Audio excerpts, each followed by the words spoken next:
today we are going to learn about cranial nerves from 1 to 6 in this particular video. Your name? Yeah. Okay. Yeah, you're comfortable to be a subject for this? Okay. So let us proceed. So what are the first 6 cranial nerves? First one is olfactory, optic, oculomotor, cochlear, trigeminal, abducens. Okay. So we'll see all these one by one. So first is the olfactory nerve. So what is the function of olfactory nerve? Smell. Okay. So what do we do? You can take any commonly used objects. So the person should be familiar to it. You cannot take some perfume and some special thing. You cannot give like that. Some commonly used objects we can do. Okay. So please close your eyes. Close one of the nostrils. So I will give very common object, common material. Okay. Can you just smell and see what it is? So this is a coffee powder. Okay. Now we will check the other side also. So again I'm doing something very familiar. Okay. See this? Okay, camphor. So this is the first one. Finish, that's all. Olfactory, only one test. Next one. What is the next one? Optic, sir. So in optic, what all we do? So for testing the visual acuity, there are two ways. Okay. First is you are going to check the person's distant vision. Okay. For that we use this chart. This chart is called Snellen's chart. So let's go there and let's see all the components of it.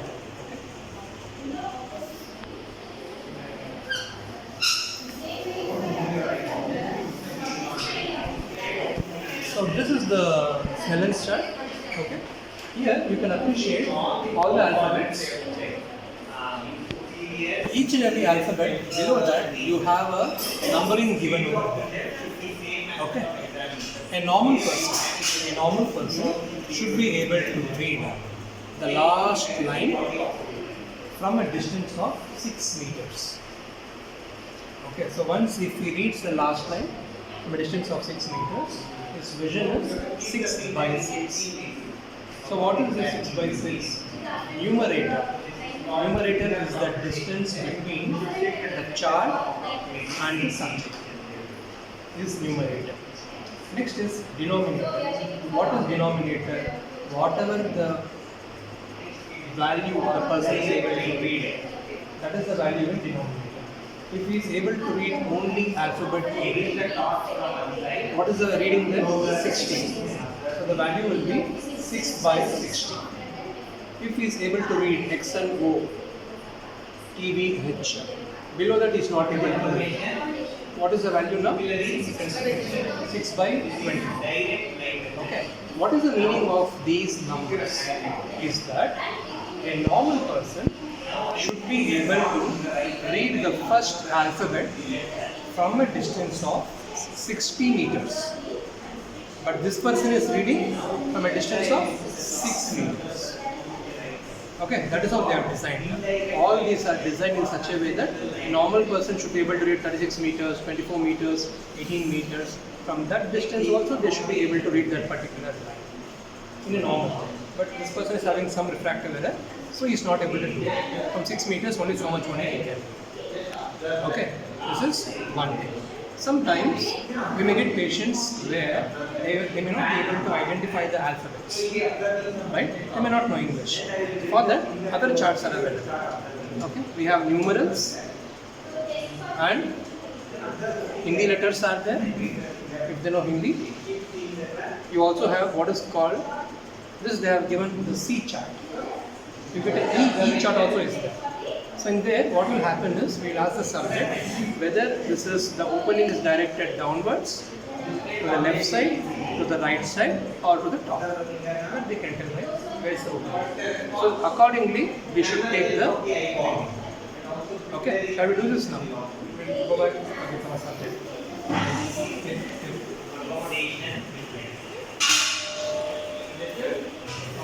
So this is the distance of 6 meters. Turn it to the alphabets. Turn it to alphabets.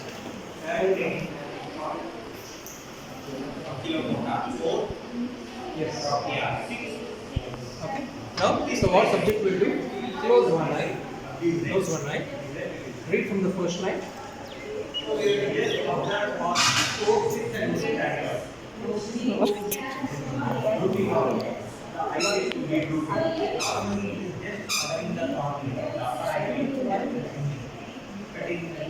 she is able to read even till the last line.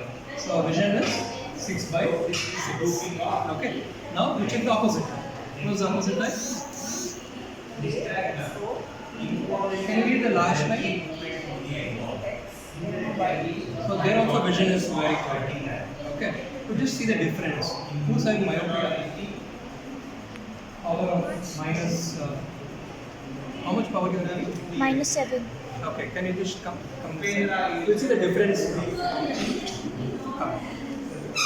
Careful. Okay. Now we'll ask you. Close one eye. A also you cannot see. So now the problem is he is not able to see even the first letter. If this happens, what to do now? You have to move 1 meter forward. Come 1 meter forward. Come to this place. Okay. See now? Are you able to see the first one? So she is able to see the first alphabet. Now look at 1 meter distance. What is the reading now? Very good. 5 by 60. 5 by 60. Let's say, for example, if the subject is not able to visualize, they're also not able to see. Then what you will do? 4 meters, 3 meters, 2 meters, 1 meter. Even from 1 meter, if they are not able to see. If they are able to see, what is the reading? 1 by 60. Okay. Still not able to see, then we'll go to the next step. We'll ask them to just simply show some numbers like this. So finger counting, we'll ask how much is this, how much is this. Okay, still they are not able to do, then what we'll do is we'll just show the hand movements. Are you able to see the movement? We'll ask. Still not able to do, then last is the light perception. We'll try to throw light and see. Still not able to do, then it's like light. Okay, so that is the steps we have to follow for 7th chain. Now the newest 7th steps, what has happened is, it comes with a digital display. And every time the alphabets or the numbers will change because the subject can memorize it, how long it takes. Okay, to avoid that, it will change every time. All different languages are there, lot of options are there in the newer books. Okay, so this is the distant tree. Any queries? No problem. Okay, next one. Next one is near vision. For near vision, we use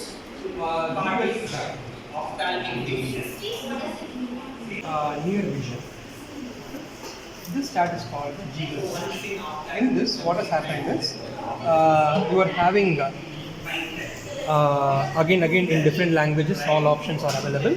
We should make the subject to hold this at a distance of our reading distance, 25 centimeters, and we have to check both the eyes separately. Before that, for the distant vision, if a person is wearing a spectacle, you have to do both. With spectacle, how much it is? Without spectacle, how much it is? You have to write both the readings. Okay. With spectacle, if your vision is properly corrected, whatever the testing they have done, if they are giving you the correct glass, from that you should be able to see the last line. It should be 6 by 6. Otherwise, there's a problem in your lens. It has to be reached. Okay. Okay. Now, so we'll give it to her.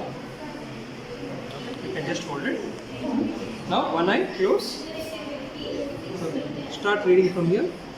Age of 70, in virtually everyone over, of cataract formation is expected. Density. Can you read the top line? Various conditions may cause cataracts to form. Okay, so it's good. So here the reading is what? N6. This is based on what is called printer point system. Okay, based on that, the size of the font they have numbered it. So the normal is N6. We'll check same thing for the opposite line. You can close the opposite line. Can you read the first line? She's able to. So for both the eyes, it is N6. Okay. We'll go to the next test. Next test is test for color vision. For color vision, you have what is called Ishihara's book. Okay. This book, it contains various plates like this. So various plates are there. All the plates are numbered. So you can see 1, 2, 3. All the plates are numbered. Okay. So what we should do is we should make the subject read the entire book. Subject should read the entire book. The reason is, for example, when you show them, they will tell what it is. She will tell it is 12 if she is normal. Okay. Once you go beyond, look at this chart. Can you see any number here? Can you see any pattern? Nothing. A normal person will not see anything. Whereas a person with color blindness will actually see a pattern. They will see some number or some pattern will be there for an abnormal person. Normal person will not able to appreciate anything. Okay. So like this, I will show you. See here. Can you see the pattern? If patterns are there, we'll tell them to follow. So they have to follow the pattern like this. Okay. So once you have read the entire book, there is a interpretation. This is the interpretation guide. What this tells is, this is the number of the plate. A normal person, what he is going to see. A person with red and green deficiency. For example, let us take chart 18. In chart 18, normal person sees what? Nothing. Okay, we'll go to 18 here. See, this is chart 18. A normal person, can he see anything? No. Okay, so it is X. Whereas an abnormal person with red and green deficiency, he will be seeing number 5 here. Okay, so only you have to read the entire book and follow this table. Okay, this one are we doing two eyes separately or together? Correct, we are doing it together because the color blindness it will not happen for one eye. Both the eyes are affected. Okay, fine. Next one. Now in finger confrontation, whatever it is, close one eye. So she's closing her left eye. Sorry, right eye. Okay. I will close my opposite eye. So she's closing her right eye. I am closing my left eye. Okay. So what I will do is one arm distance. Okay. So what you should do is I'll try to bring my finger. You should not move your head nor your eye. You have to just focus on me. I'll bring my finger from the periphery to the central vision. Whenever you are able to see it, tell me yes. Close your eyes. Okay. So now I'm starting from the temporal field of vision. Okay. Now you can see. So what I'm doing? I'm comparing with my eye. Okay. Assuming I am normal. That's what we should do. Okay. So temporal fine is fine. Now we'll check the upper corner. You can see. Look at the movement. Not my hand. The fingertip. You can see. Okay. So when I'm bringing my hand inside, I am moving my fingertip. Okay. Why I'm doing that is in the peripheral fields of vision, rods are more predominant. Rods are very good motion detectors. Even the smallest movement, they can be able to get it very nice. So only I'm moving and coming inside. Okay. Now the nasal field. Okay. From this side, now what I will do is it takes a little not comfortable for me. I'll switch my hand. Okay. See now. Okay. So I'm comparing with myself. So this is how you do for finger confrontation. Both the eyes separately you can check. Okay. Next one. What is indirect light reflex and accommodation reflex? Okay. So for direct light reflex, so this is the pen torch. Okay. So what we will do is, see front.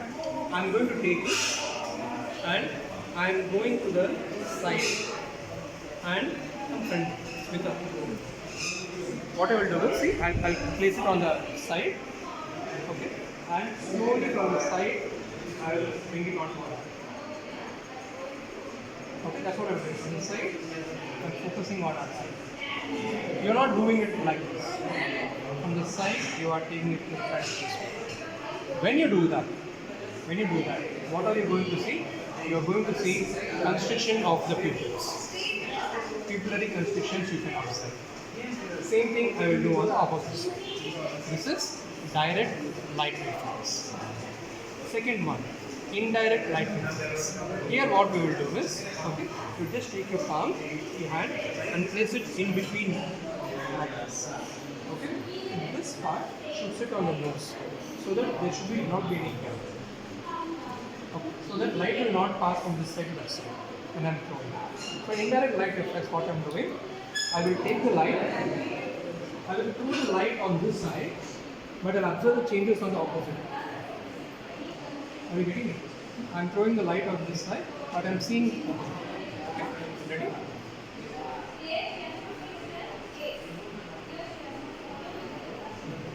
So what I am saying, opposite eye also, the pupil is constricted, which is very much normal. So this is indirect light reflex. Next one, accommodation reflex. In accommodation reflex, what we should do is, we should ask the subject to see something far. Focus on something far. That far source, it should not be a light. It should not be a light. You can ask to see somewhere far, but not a light. Then what you will do, suddenly you will bring your finger in between her vision, whatever she is seeing. Very close to her nose, I am going to place my hand. So what she will do, from the far, she is going to focus on my finger. So when she does, what changes she will be seeing is, she is going to see both the eyeballs will converge inside. Okay, that thing you can see. There is also a change in the anterior curvature of the lens that we cannot see here. So that in the class I show you Purkinje stands and images are there. In that experiment we can observe that change. But here we can only see mainly convergence of the eyeball. Also pupillary reaction also we can see, but you have to be really very close. You cannot throw light also. If you throw light, direct light reflex will start. Okay. So for that reason, what you can see nicely is convergence of the eyeballs. You can see nicely. Okay. So see far. See first. So when I bring the finger, then you focus my finger. You saw that? So the convergence of the eyeball. Okay. Fine.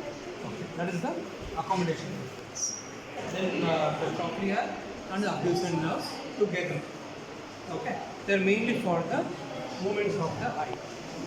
So how do we do that is, now what are the movements in the eye?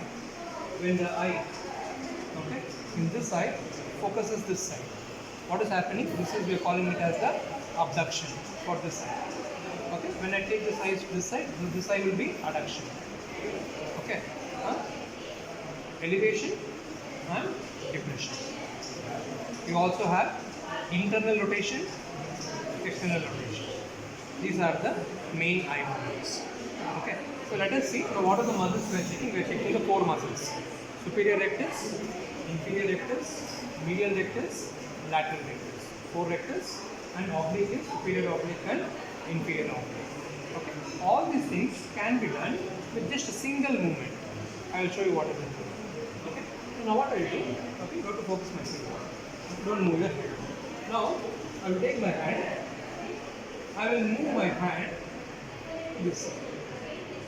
So what is happening? This size I am checking the lateral rectus. This size medial rectus. Okay. When I move to this side, what is happening? This size lateral rectus and this size medial rectus. Okay, because I know are conjugated. You want to check separately. Okay, now to check everything, what we are going to do is, we are going to draw a line. Okay, so what I will do, see how much? Go this side. Now I will elevate up, down, come back, again go to the side, elevate up, with this I check all the 6 side muscles, all the 6 muscles. Okay, let me explain. So when I turn this side, lateral rectus, medial rectus, right? When I do this, superior rectus, inferior oblique. When I come down, inferior rectus, superior oblique. Okay, just by this one movement, both the eyes, all the muscles have been checked. Okay. So this is the Of course, you have to see for any drooping of the eyelids, for ptosis, you have to look at the nystagmus. Okay, for checking nystagmus also, what you should do is just follow my finger. So what I will do is just keep that side. Don't move your head. I'm just doing a random movement like that, and I will suddenly stop. So what will happen? Our eye is continuing to focus. If nystagmus is there, what will happen is it is continuing to focus. It will come back again. It will go away from the focus again. It will refocus. That's called nystagmus. Nystagmus also. Then after the reflexes you already see. Last is the trigeminal nerve. The trigeminal nerve has two components: sensory component and motor component. Okay.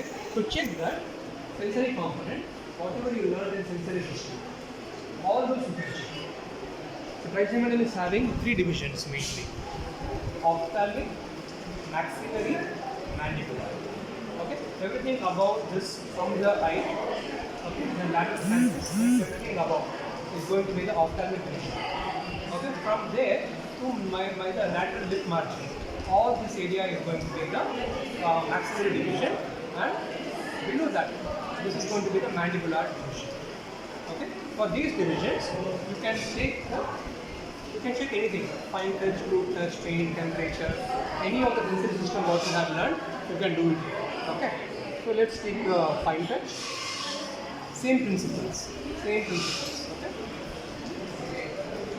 this is how you will feel.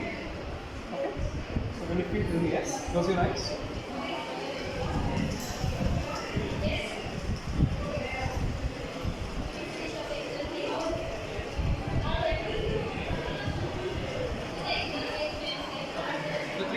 We are checking bilateral, always compare. Don't go one side and go to the other side, always bilateral comparison. So you can do for everything, all you can do. Okay. After that, you can see is the motor function. Okay. For checking the motor function, clenching of the teeth. You ask the person to clench the teeth and relax. Clench the teeth and relax. Now you place your hands here, ask the person to clench. You clench and see. Clench, relax. Clench. Are you able to see the contraction of the muscle? Okay, that's what we should do. So you just hold here, clench, relax. Clench, relax. For the motor function. Next is the jaw movements. Okay, open your jaw, move your jaw sideways. Okay. This is for the movements, jaw movements. This is what we are checking in the motor component. Last is the reflexes. In conjunctival and corneal reflex, that will come again in the next set will come. Okay, so what you should do is take a nice sterile wisp of cotton. Since it's not sterile, I'm not using it to touch the eye. I'll just show you how to do. Okay, so what I will see from the side, how we did for the right reflex, I will go very close and touch the conjunctiva. That is the white portion of the eye on the lateral side. As soon as you touch, what you will see? Meeting of the eye. For corneal reflex, what you should do? Same thing. Touch on the limbus. Limbus is corneo-scleral junction. Okay, that is the black part of the eye and the white part. There you should go and touch it. Generally, we don't recommend you to do the corneal reflex because there are many infections. They are very difficult to treat. Conjunctival reflex, no problem. But just go the procedure. Okay. The last one is the jaw jerk. Jaw jerk we have seen already in the reflexes also. The same thing again. So what we will do? Place the thumb. Okay. And open the mouth slightly open. And you should reflex the hammer should come upside down, not straight. You're not hammering anything. On the upside down, when you do it, what will happen? The jaw muscles are getting stretched. When jaw stretches, what is happening? You're stretching the muscle, the receptors are going to come into effect, and the person will close the jaw. So that is for the jaw. Okay. So any other queries?